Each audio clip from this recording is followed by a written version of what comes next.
She stood at the altar in a white lace dress, smiling, trembling, heart pounding. Her friends called it the happiest day of her life. Her mother cried. Her father clapped a hand on the groom's shoulder and said, "Take care of her." They danced. They kissed.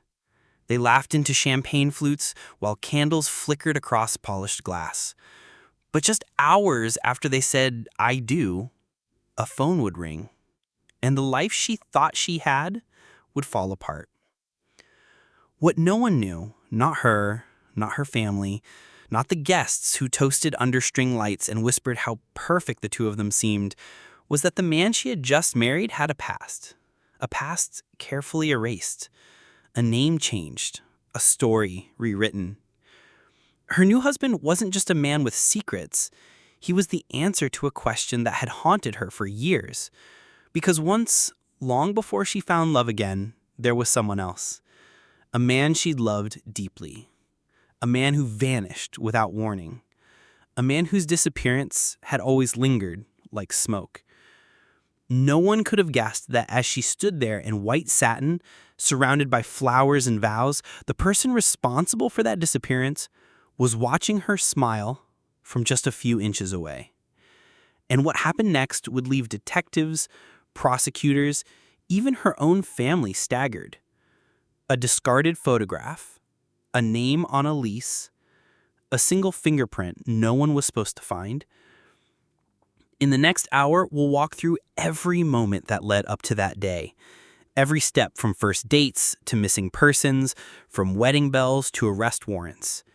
You'll hear the facts, the timeline, the warnings that were missed, the questions still left unanswered, and you'll see how one woman's most cherished day became her greatest horror. What would you do if the person lying beside you in bed wasn't who you thought they were? If the man who kissed you at the altar had once taken a saw to someone you loved? Stay with us. If you've made it this far, please like, comment, and subscribe to this channel. What would you have done in her shoes? Her name was Emily Carter. Born and raised in Lansing, Michigan, she was the kind of person who remembered birthdays, left long voicemails, and always made time to ask how someone's mother was doing, even if she barely knew them. She worked in community outreach, helping struggling teens find their footing, especially after run-ins with the law. Most people described her the same way: warm, disarming. The kind of woman who somehow made you feel like she'd known your whole life after just one conversation. But beneath all of that kindness was something else, a quiet kind of grief. 4 years before the wedding, Emily had been in another relationship. It ended strangely. His name was David Linwood, a quiet, soft-spoken man who worked in IT and spent more time fixing other people's computers than engaging in small talk. But with Emily, he was different. He smiled more. He relaxed. He listened. They dated for nearly 2 years. Then, in late spring, he vanished. No phone call. No note. No sign of struggle. Just gone. His apartment was found locked, his phone left behind. No one could make sense of it. The authorities classified it as a missing persons case, and like many missing persons cases, it slowly faded from headlines, then from conversation. But for Emily, it never went away. She told friends she couldn't sleep some nights, that she'd walk the same trails they once hiked, hoping to feel him nearby, that she replayed their final conversations, wondering if he had been trying to say goodbye without saying it out loud. She didn't date for a long time after that. But time passes, wounds heal, or so it appears. And 2 years later, Emily met someone new. His name was Mark Reeves. They met at a local charity fundraiser. He said he admired her work, that he'd lost someone too, that he understood. Friends noticed how quickly things moved between them. Some were happy to see her smile again. A few raised quiet concerns behind closed doors. "He's charming," one friend recalled, "almost too charming, like someone who rehearses how they want to be seen." Emily brushed it off. "Let me be happy," she told one friend. "I deserve that." And maybe she did. But the past doesn't stay buried forever. And sometimes, what we call healing is just forgetting something we were never supposed to stop remembering. If you've made it this far, please like, comment, and subscribe to this channel. What would you have done in her shoes?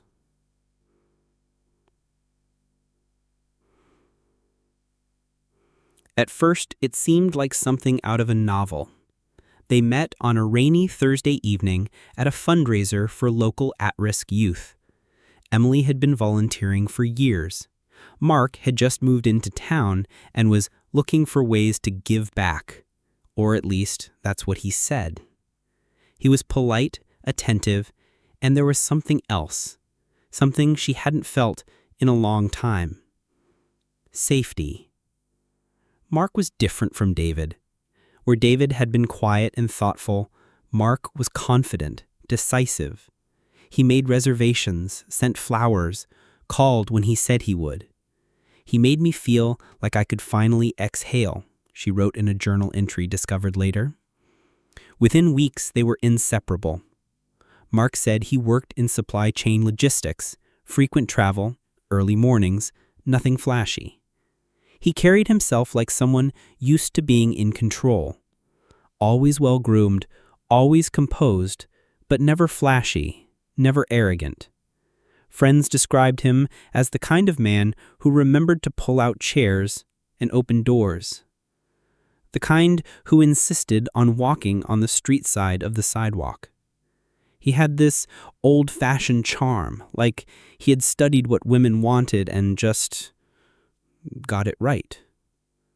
By month 3, Emily had introduced him to her parents. By month 6, they had signed a lease together. She looked lighter, her sister recalled, like someone who had been underwater for years and was finally breathing again. There were weekend trips, shared playlists, a folder on her laptop labeled honeymoon ideas. Everything moved quickly, but it didn't feel rushed, at least not to her. Mark proposed just over a year after they met. A private dinner, candles, her favorite song, a ring with an inscription inside. "You are safe with me." She said yes. Of course she did. For once, the story didn't feel like it was waiting for something to go wrong. What Emily didn't know, what she couldn't have known, was that Mark Reeves wasn't his real name. That before he'd come into her life with roses and candlelight and whispered promises, he disappeared from another one, carefully, deliberately, and completely. And while she was looking forward to flower arrangements and seating charts, the truth was already sitting quietly in the passenger seat of her life, waiting for the perfect moment to surface. If you've made it this far, please like, comment, and subscribe to this channel. What would you have done in her shoes? David Linwood wasn't the kind of man to disappear. He was predictable, punctual, even boring by his own admission. He went to work, he came home. He made the same sandwich for lunch every day. He texted his sister every Sunday, until the day he didn't. It was April 14th, a Friday. The last confirmed sighting of David was at his job, a tech consulting firm in downtown Ann Arbor. He clocked out at 5:42 p.m. The building's lobby security footage shows him exiting alone. Khakis, gray jacket, earbuds in. He turned, left out a frame, and from that moment on, David Linwood was never seen again. Emily didn't hear from him that evening. The next day, she texted. By Sunday, she was calling hospitals. Monday morning, she filed a missing persons report. The police response was measured. David was an adult. No signs of foul play, no prior criminal record. He probably just needed space, one officer told her. But space doesn't explain the phone left charging on his nightstand, or the unopened mail, or the groceries that had been left in the car, milk still in the trunk, warm and sour. His apartment was undisturbed. No forced entry, no struggle. Laptop still open on the coffee table, tab still open to tax documents and YouTube. Nothing missing, except him. For weeks, Emily retraced his steps. She spoke with his co-workers, contacted friends he hadn't seen in years. She created a Facebook page, passed out flyers. A few sightings were called in, but none confirmed. Eventually, the attention faded, leads dried up, and David Linwood's case slipped quietly into the stack of cold files stored in a digital drawer labeled unresolved. But that wasn't the end. 8 months later, on a snowy morning in Michigan's Upper Peninsula, a hunter stumbled upon something in the woods. A blue tarp, buried under branches and half-frozen soil. Inside, human remains. The body had been cut into multiple pieces. No ID, no wallet, no phone. No fingerprints were recoverable. But weeks later, after extensive DNA matching, the results came back. It was David. His torso and legs were wrapped in black plastic. His head was never found. The state coroner listed cause of death as homicide. Time of death, uncertain, but consistent with the week he went missing. The discovery prompted a brief reopening of the case, but the trail was cold. There were no new suspects, no motive, no surveillance footage, no link to anyone close to him, no clue, at the time, that Emily Prater had been his girlfriend, or that she would, years later, marry the man who was responsible for his death. The investigation went quiet again, but the file was still there, dormant, waiting. What no one realized was that the person who ended David Linwood's life had taken on a new name, started a new life, and was already preparing for another ceremony. Another suit, another ring, another vow. This time with the women who had loved his victim. If you've made it this far, please like, comment, and subscribe to this channel. What would you have done in her shoes? It was a Saturday in late September. The leaves had just begun to turn. Gold, red, a little orange. The kind of day photographers wait all year for. Emily had chosen the venue carefully, a historic chapel, white stone, high ceilings, vines curled around the archways like something from a fairy tale. The ceremony began just after 3. Her dress, ivory silk, sleeveless, hand-stitched beads. His suit, charcoal gray, single button, tailored. Their guests, just under 100, stood when the doors opened. She walked down the aisle to a string quartet arrangement of Your Hand in Mine. He didn't take his eyes off her. No one watching would have thought anything was out of place. There were tears, laughter, the echo of whispered prayers. "You two are perfect together," someone said as they exited the chapel. There were posed photos on the lawn, a catered dinner, a sparkler send-off. Their first dance was to a cover of Can't Help Falling in Love.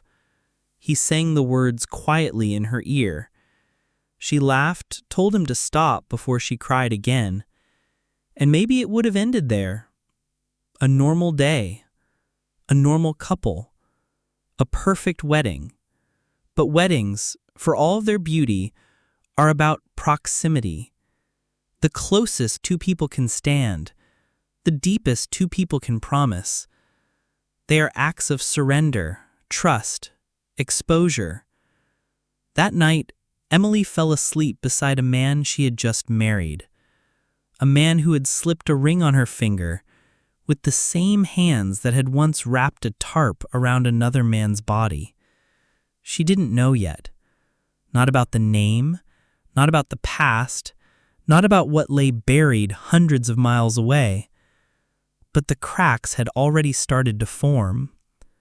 A call had been placed, a file pulled from archives. A detective, off-duty and half-curious, had typed a familiar name into a database and paused at what he saw. And before their honeymoon bags were even unpacked, a quiet knock would come at their door, and everything would begin to unravel. If you've made it this far, please like, comment, and subscribe to this channel. What would you have done in her shoes? It started with a name. A junior detective in Oakland County, working cold cases as part of a department audit, re-examined the file labeled David Linwood, missing, homicide, case number 4406A. The notes were sparse.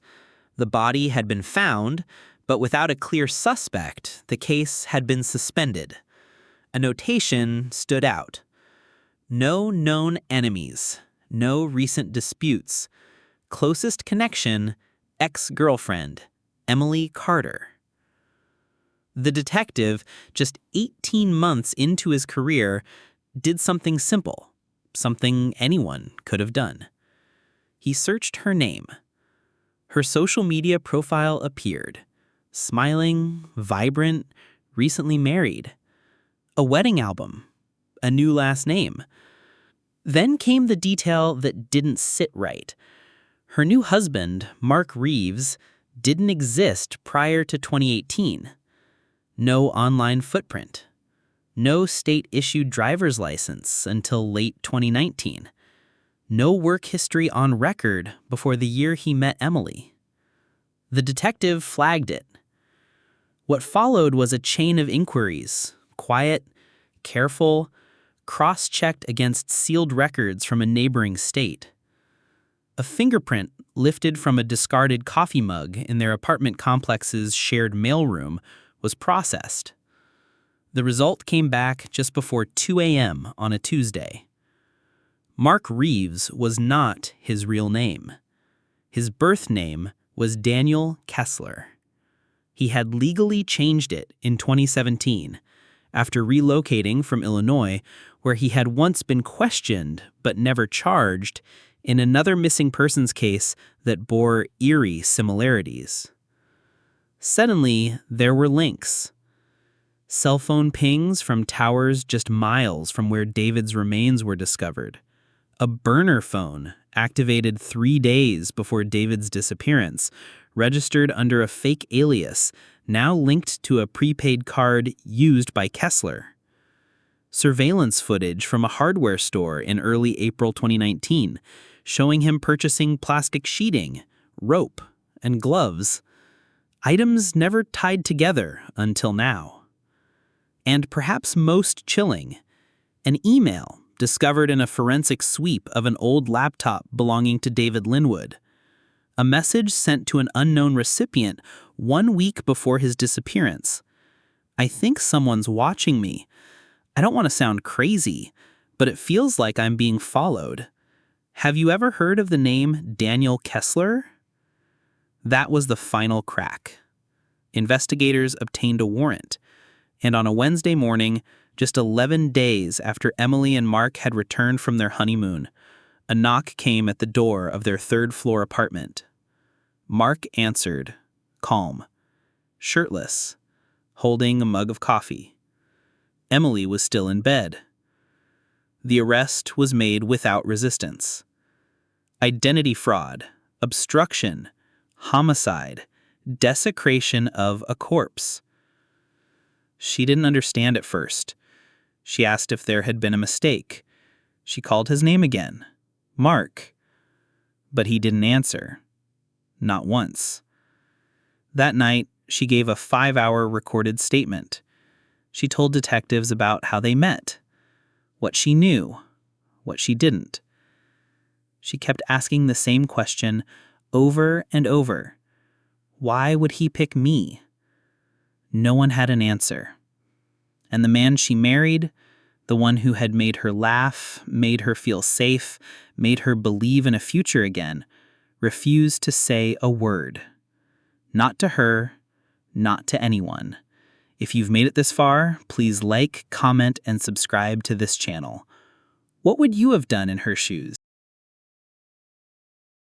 In the weeks that followed the arrest, the headlines exploded.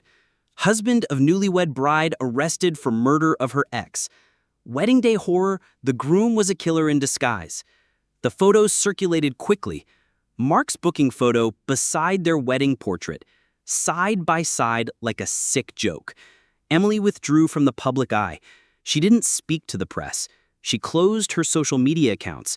For a while, no one knew where she had gone. Privately, she moved back in with her parents.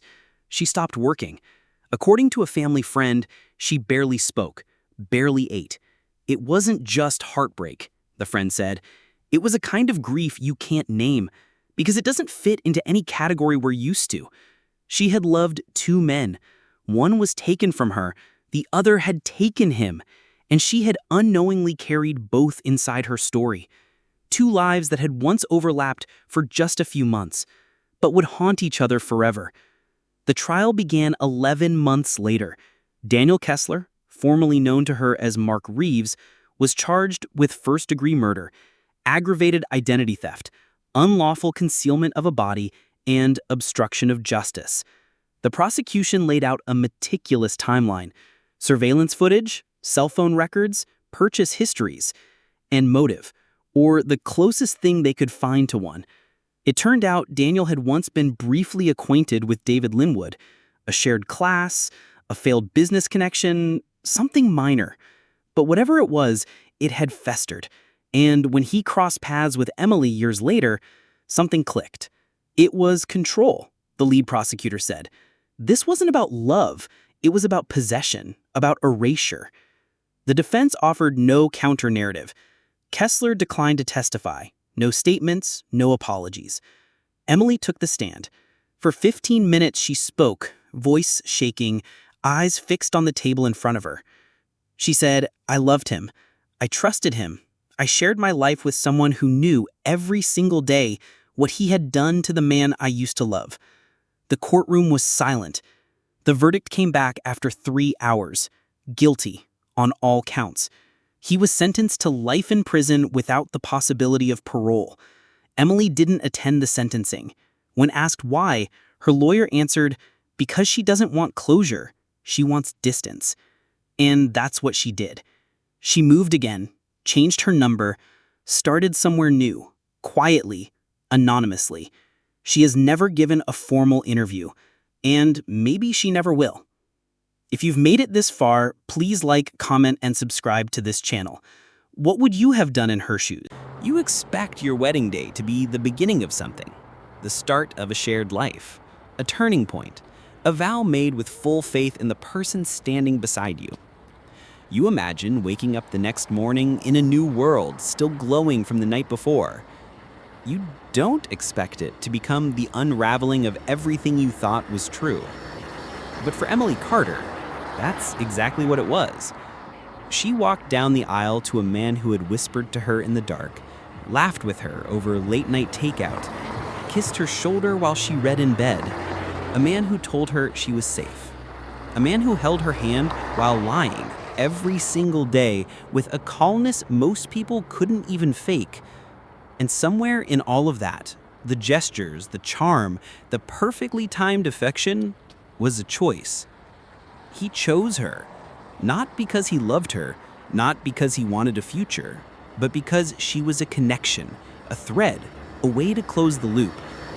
And maybe that's the most terrifying part, that someone can know your history and use it, that someone can pretend to heal what they themselves broke, that love can become camouflage.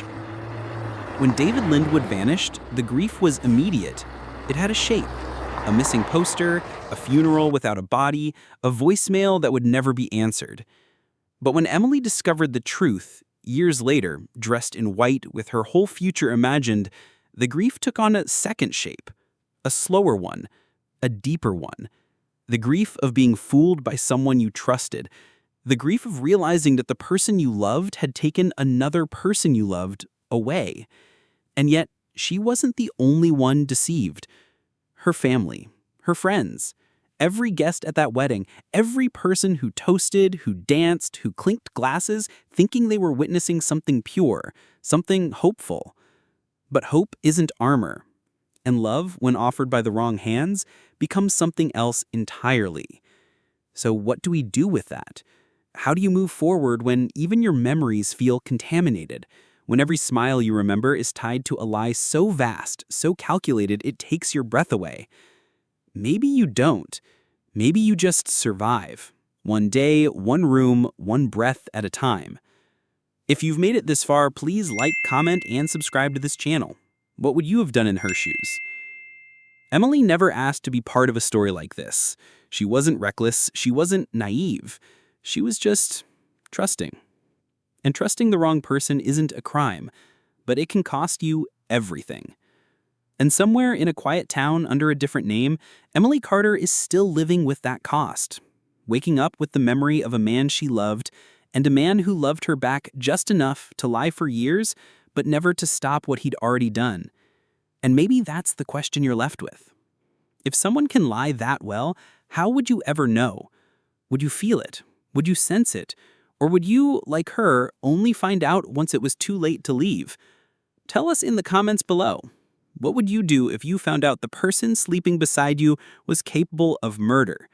Would you stay? Would you run? Or would you freeze, unable to believe it until someone else told you it was true? Because Emily didn't just marry a stranger. She married a ghost. A man who'd already erased one life and almost erased hers too.